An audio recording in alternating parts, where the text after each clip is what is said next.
My field is on fire, and that's okay, because this is a planned fire. This is a prescribed fire. What you think, minion? So about 3-4 weeks ago, I actually had a fire that was not intentional, and it burned this whole section right here. And as you can see, there's a lot of fuel to burn, and this is a spot that was not burned, and underneath you can see there's no vegetation, no grass growth, no plants coming up. At the end of this video, I'll show what it looks like after a few weeks after a fire, but this is what it looks like right after a fire. You can see it's actually pretty much not harmed the soil at all. It's still wet, it's still cool, even though a fire just raged over it about an hour ago. Being better for the vegetation is the secondary reason I'm wanting to burn. The primary reason actually is to just get rid of all this standing tall dead grass that is a fire hazard. The guy helping me with the burn is the American Forester on TikTok. This is pretty much what he does. This is my first control burn I've ever been involved in, so I'm learning more than I'm teaching at this point for sure. The weather is actually not favorable to us burning. The wind is very unpredictable, but it's always like that in the Appalachian Mountains. It's just kind of one of those things that you have to deal with. But basically, he started the fire at the furthest point from the wind and is allowing it to burn backwards, essentially. It's not preheating the fuel.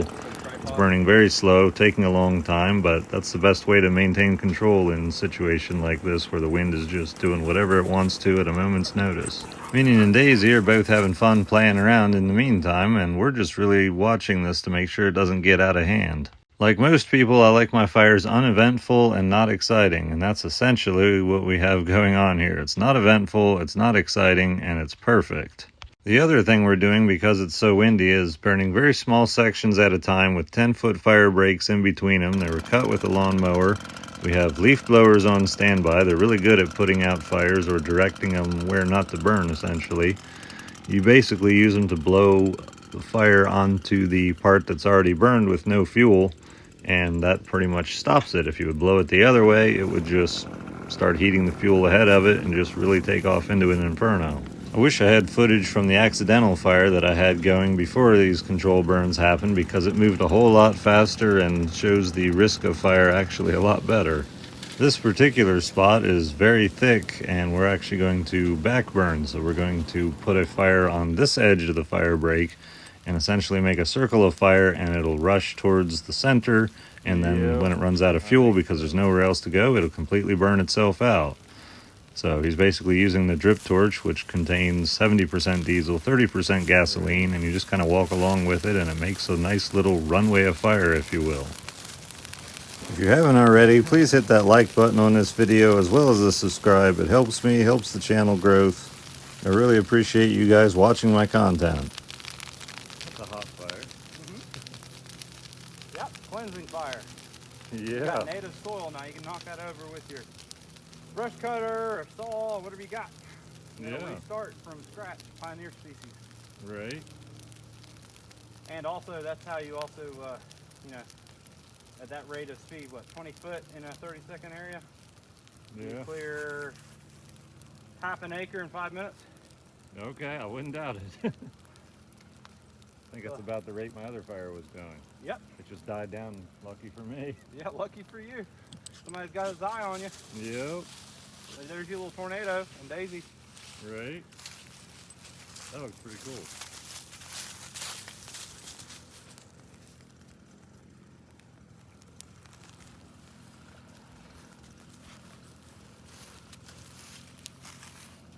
Yep.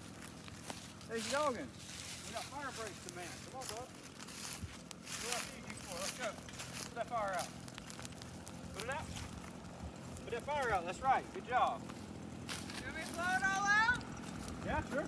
His girlfriend Tanya came with him, and she helped out. She's experienced in fires as well. This patch is pretty much burned, and now she'll just take the leaf blower and blow the fire onto itself or onto where there's no fuel, and it pretty much just puts it out. It doesn't do much once it hits the fire break other than have tiny little flames flare up and so forth. Even though the leaf blower works really well, I have zero regrets on using fire extinguishers on the fire that kind of got away from me. It was a lot faster than this, and this is just an easier way to manage a fire that's already pretty much under control. Now that this section's done, it's time to move on to the next one. Starting back in this direction, So by the time it gets nice and heavy and wants to furl over next time the wind shifts, it's gonna just put itself out because there's no fuel left. And then if you look up there, we're just making a black line so that nothing can go up the hill if it wants to That makes shut sense. like it did last time. Yeah. But with your humidity starting to come down, right? Yep. Your wind's gonna be following it up and upstream, and then within an hour and a half, nothing's gonna burn. It's gonna be too wet. Right. Makes sense. Yeah, so we gotta move and move quick with this one, but we should be ready to start this next one. I'm gonna go over the fire brakes real quick. So you have a trailer over there. I do. That's got rubber tires. It does, unfortunately. Do you want to move it, or would you like it just to burn around it, not near it? Because we have it all the way. Yeah, I might be able to move it. I don't even remember what hitch is on it, but I think it's 1 7/8 inches. Yeah, I can probably move that without too much difficulty. Okay. Once this section was partway burned, again, he ran another line up across the bottom side of it so the fire would just come to itself and just completely run out of fuel and extinguish itself. Understanding more about wildfires is invaluable information for someone in a wilderness situation like I am. In just a couple minutes, it pretty much just burned itself out, and there's just a couple little smoldering embers to deal with. The next section has pine trees in it, and basically just cutting off the low-hanging branches. Most of them are dead anyway, just to keep the fire from climbing up the tree is the best way to protect the tree. A little quick fire right next to the base of it won't hurt a thing at all.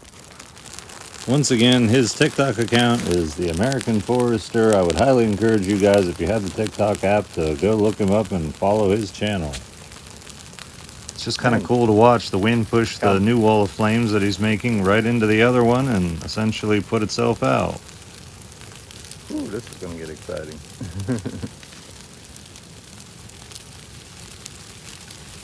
Minion wasn't really sure what to make of the fire at first, but now he's just keeping an eye on it and having no issues.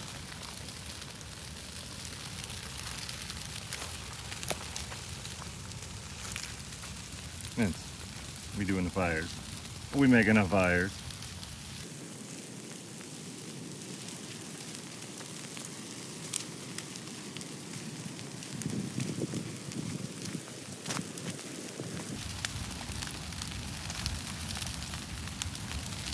It really looks pretty crazy, but when you understand there's no fuel around the outer edges of the fire and it's burning towards itself, there's really nothing to be concerned about at all.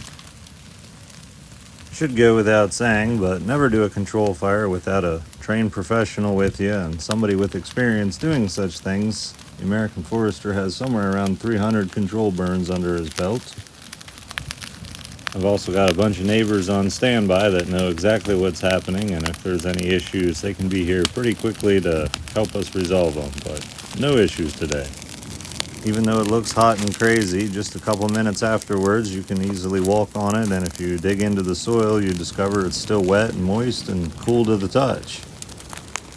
In my opinion, the coolest looking thing about it is these little fire tornadoes where the air gets to swirling and it looks exactly like a tornado, like what's right in front of us here. Most of the fire has pretty much burned itself out, not much left to burn anymore. This tree is in good shape and hasn't been harmed. Over on the far side, it's reaching the fire break and they're just manning it with the leaf blower, making sure it doesn't jump over it or anything. But pretty easy, just blow the fire onto the already burnt part and it'll quit burning. Ended up burning about 7 little patches like this in total. This was the last one to really have to burn. Not much left to do other than to train Minion to be a fire dog. Hey Minion, you're a fire dog too. The next day, the ducks have been all over the different patches. They are absolutely loving the bugs and everything. Actually, when I had my first fire, the ducks were over it for about a week or so, and I kept feeding them, and they wouldn't eat the food I gave them. They were obviously getting enough food from whatever's in there, whether it's dead bugs or dead vegetation or whatever it is they were into. They loved it. I'll be sure to keep an eye on the growth this summer. I've got plenty of patches to compare where was burned and where wasn't burned, and I'll be very curious to see the difference in vegetation. But underneath, everything seems to be unharmed. Any seeds or root systems should be perfectly fine. Walking all the way over here to the spot where I had that fire about 3 weeks ago. We'll check out some of the vegetation that's already coming up, which was not present in most places on my field currently, except for where it was burned. There's all kinds of stuff sprouting out of the ground. It's pretty neat to see. I am really curious what it's going to end up looking like once we hit like midsummer. I think I'll see quite a difference. Thanks for watching.